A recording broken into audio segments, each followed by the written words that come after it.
Hai, selamat pagi anak-anak Mustika semuanya. Berjumpa lagi dengan Mustika ya di hari Senin yang ceria ini ya. Hari ini Mustika akan memberikan pelajaran PPKN kepada kalian semua ya. Oke, kita masih di bab 1, masih di KD 3.1. Nah, hari ini Mustika akan menjelaskan tentang Pancasila sebagai cita-cita bangsa ya.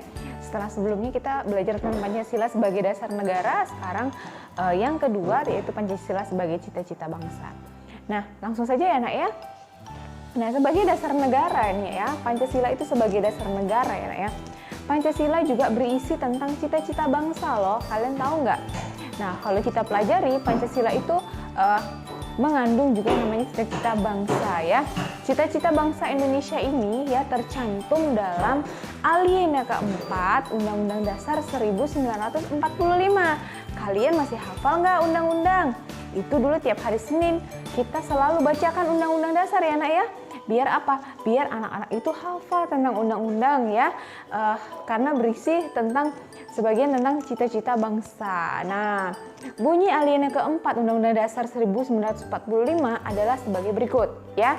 Kemudian daripada itu, untuk membentuk suatu pemerintahan negara Indonesia yang melindungi segenap bangsa Indonesia dan seluruh tumpah darah Indonesia, dan untuk memajukan kesejahteraan umum, mencerdaskan kehidupan bangsa, dan ikut melaksanakan ketertiban dunia yang berdasarkan kemerdekaan, perdamaian abadi, dan keadilan sosial.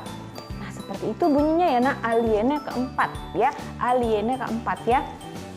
Nah, cita-cita bangsa yang Indonesia yang sesuai dengan bunyi undang-undang tadi, alinea keempat ya, Undang-Undang Dasar 1945 itu apa aja? Nah, kalau kalian bisa rangkum dari alinea keempat tadi, yang pertama dia akan melindungi, yang pertama ya, melindungi segenap bangsa Indonesia dan seluruh tumpah darah Indonesia ya. Jadi selagi kita bangsa warga Indonesia, kita akan terlindungi ya. Kemudian ya adanya undang-undang, adanya nanti pasal-pasal apa segala macam ya, oleh hukum juga kita dilindungi ya nak ya. Kemudian yang kedua, memajukan kesejahteraan umum ya. Nah, kemudian yang ketiga, ada di situ tertulis juga mencerdaskan kehidupan bangsa. Artinya kita akan mendapat pendidikan yang layak ya di Indonesia ini ya. Kemudian yang keempat, ikut melaksanakan ketertiban dunia yang berdasarkan kemerdekaan, perdamaian abadi, dan keadilan sosial ya. Dari cita-cita bangsa tadi nak ya, dapat disimpulkan bahwa cita-cita bangsa Indonesia adalah mencapai kesejahteraan dan kemakmuran bagi seluruh rakyat di Indonesia ya. Nah, kesejahteraan dan kemakmuran bangsa hanya dapat dicapai apabila ya negara kita ini sudah aman dan damai ya, tidak ada peperangan, seperti tidak ada perpecahan ya, seperti itu. Oleh karena itu ya, seluruh bangsa Indonesia haruslah hidup dengan rukun, dengan damai ya, dan juga bisa demi mewujudkan ya cita-cita bersama ya. Nah, cita-cita bangsa Indonesia ini nak dapat terwujud ya melalui pembangunan yang adil dan merata ya. Saat ini pemerintah juga sedang berusaha untuk melakukan pembangunan yang adil dan merata ya di pelosok-pelosok, seperti apa yang dilakukan presiden kita sekarang saat ini ya. Itu sekarang mencoba untuk meningkatkan ya pembangunan yang merata di pelosok-pelosok, seperti di Papua ya, sudah dibangun yang namanya jalan. Zaman dulu nak di Papua itu ya, dia harus putar gunung untuk mencapai misalnya suatu daerah tertentu gitu ya, tapi sekarang sudah banyak dibangun jalan-jalan ya. Kemudian seperti di lintas Sumatera itu ada jalan tol ya, yang kita bisa ke Sumatera itu sudah gampang sekarang ya, langsung pakai tol langsung cepat nyampe kemana-mana ya. Nah, itu adalah contoh pembangunan ya, itu pembangunan jalan. Ada juga mungkin pembangunan yang lain ya, yang menunjang. Oke? Pembangunan tidak hanya dilakukan di kota-kota besar ya, seperti Miss bilang tadi, juga dilakukan di daerah pelosok ya. Di kota itu banyak juga pembangunan ya. Tapi di pelosok juga sekarang tuh sudah banyak ya, bahkan di pulau-pulau kecil kayak Pulau Bintan, ini kan pulau kecil ya nak ya, banyak sekali pembangunan yang dilakukan oleh pemerintah ya. Itu tadi untuk agar pembangunan yang adil dan merata ke seluruh pelosok Indonesia ya. Dengan demikian, maka pembangunan dapat dirasakan oleh seluruh rakyat Indonesia walaupun dia ada di pelosok-pelosok seperti itu ya. Nah, kegiatan pembangunan yang dilakukan pemerintah ini harus didukung oleh rakyat. Janganlah nanti demo lah, sengketa lahan lah, nggak mau pindah lah gitu kan. Jangan seperti itu ya nak ya.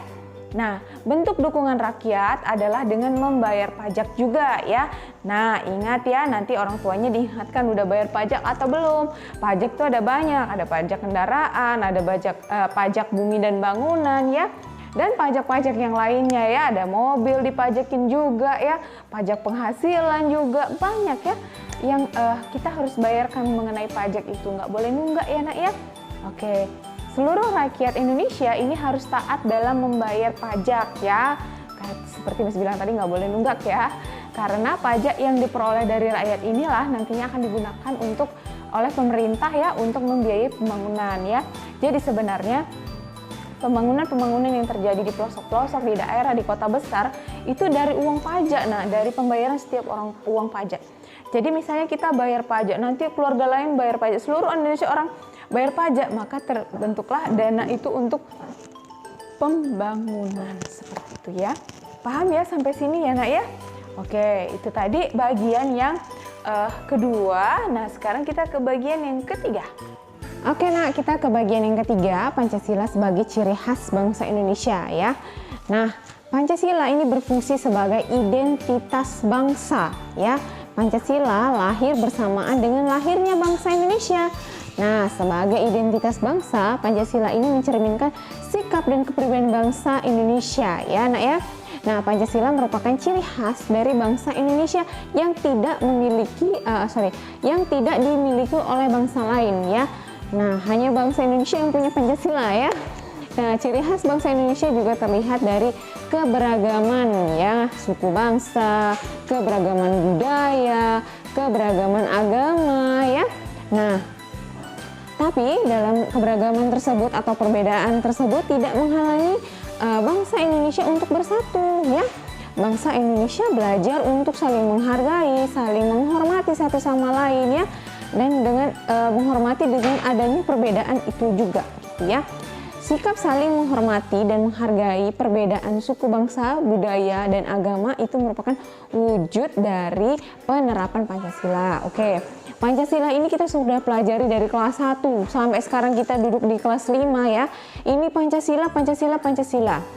Dari sila 1 sampai sila 5. Dari contoh-contohnya, wujudnya ya, penerapannya kita sudah belajar itu semua ya. Nah, dari situ kita juga paham ya contoh-contoh dari penerapan wujud atau penerapan dari Pancasila tersebut ya. Sikap mana yang termasuk Pancasila, kita sudah bisa membedakannya ya. Nah, Pancasila ini menjadi pedoman bangsa Indonesia dalam bersikap dan bertingkah laku. Setiap sila dalam Pancasila ya, tadi seperti Mas bilang itu memiliki nilai-nilai luhur ya nak ya, yang harus ya kita terapkan dalam kehidupan sehari-hari. Pancasila ini berhubungan dengan kehidupan kita sehari-hari. Nah, itu harus juga kita terapkan ya agar menjadi warga negara yang baik ya nak ya. Nah, apa saja nilai-nilai luhur yang terdapat dalam sila-sila Pancasila? Nah, itu kita akan pelajari di pertemuan selanjutnya ya. Kita akan membahas lebih dalam, lebih jauh tentang nilai-nilai luhur yang terkandung dalam setiap sila Pancasila. Oke?